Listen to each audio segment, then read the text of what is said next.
My name is Mark Suchman, and I'm the Executive Director of the American Bar Foundation. I'm thrilled today to be sitting down with Traci Burch, one of our incredible research professors, to discuss her research on voter disenfranchisement.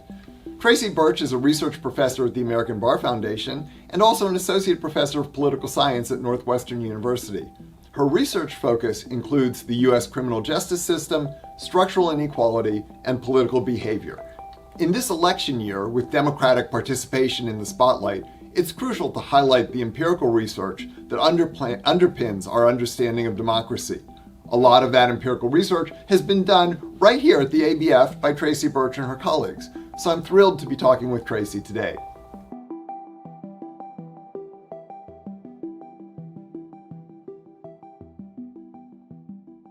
Why is it important that we better understand barriers to voting? What are the stakes? So as political scientists, we often understand that it can make a difference to marginal voters how the cost of voting or whether they are able to participate at the rate that they would want to. And when we think about costs of voting as political scientists, we tend to think about Verba, Schlossman, and Brady's concepts of time, money, and civic skills that you might need in order to participate in the political process. Mm-hmm. So could you give us a general sense of how the voter registration process, for example, how it works?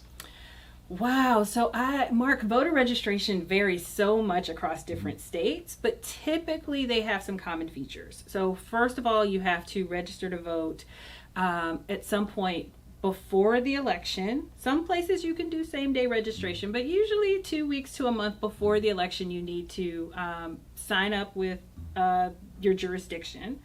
And you need to both provide proof of identity as well as proof that you satisfy all the other requirements of voting. You must be 18 at the time of the election. You need to be a U.S. citizen. You need to be a resident of the jurisdiction. You also often have to give a bill or a statement or something showing where you've received mail at an address. So are most people, we were just saying, I don't even remember proving my eligibility. Is that, are most people able to fulfill those requirements pretty simply? Is it more burdensome for some people than for other people? Yes, so that's part of what I'm studying. Most people eventually are able to fulfill the requirements of voting. They are able to provide a birth certificate and a document that shows where they live. For other people, it's a lot more difficult. So for instance, birth registration in the United States wasn't widespread even into the 50s and 60s. And so older people or people who live in rural areas may, or who were born out of hospital, for instance, might not have a birth certificate. There are lots of people for whom providing a certified birth certificate is expensive, and they don't have $35 to be able to acquire that paperwork, especially if it's out of state. Some people might find it difficult, for instance, if they've had a felony conviction, to prove that they've satisfied the requirements of that conviction. Either that they've paid all the fines and fees because there are no records, or even there may be some question as to whether they are still on probation or parole. So it's just it's just not a straightforward process for a non-trivial amount of people. Interesting. So your research, I know, refers to a concept that I don't know if this is your term or if this is out there in general, but it's a new term to me. Administrative exclusion. Could you tell us a little bit what that refers to and how that works? Yes. So that term, administrative exclusion, is one from Brodkin and Majmundar, and I'm importing their concept generally from looking at administrative processes more generally. So they study people who receive, who are trying to apply for public benefits, for instance. And the concept is basically saying that you might have a person who is eligible to receive a benefit. They might want to receive the benefit, but due to the design of the process itself, it's really difficult. They may not receive that benefit because, and that is the process that's excluding them, not some other factor like their actual eligibility. So Do you see these administrative exclusions as a kind of a gatekeeping that discourages people from seeking the right to vote?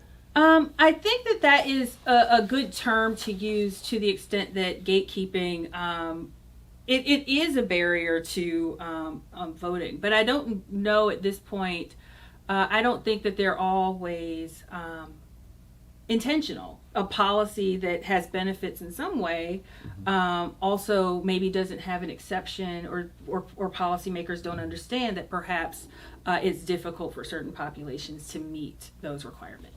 So could we talk a bit more about the costs versus the benefits of participating in voting? Especially considering these kinds of disenfranchisement or administrative exclusion mechanisms. Presumably those make it harder for some people. Yes. So there's lots of political science research out there that talks about these costs. And some of them are familiar. Like I said, the time it takes to register, if you don't have a computer and you need to go in person, or you need to register, you need to go in person to provide a document and things like that. So it really does require time and money, and also an ability to navigate bureaucracies. We think of that as, again, civic skills that can be quite costly and difficult for people to overcome. This year's presidential elections are coming up in November. Could you tell us what kinds of things will you be looking at in your research to get at some of these questions? So I have been conducting research nationwide, and I'm trying to get voter registration files and data on the processes of voter registration in different areas, as well as looking for changes to policies over time, and keeping an eye on a lot of research that's coming out as well. So I've been doing a lot of data collecting, and at this point waiting for the world to generate the data that I will need to do this study after the election. What kinds of processes will you be studying? What kinds of data will you be gathering to get at them? So I'm hoping to be able to study both registration processes, but also other kinds of verification. So if a person is registered, but then they get a letter saying that they have to verify their registration, or if a person has finished their serving time for their felony conviction and wants to re-register, what kind of process do they have to go through to verify that they finished serving their felony conviction? So there's a lot of different sub requirements in order to be able to prove and document eligibility. Do you think, I know that you don't have data on this yet, but I'm wondering whether you think this also plays into overall levels of voter participation in an election. Are there some states where people participate more or less, and does that have to do with these kinds of administrative burdens?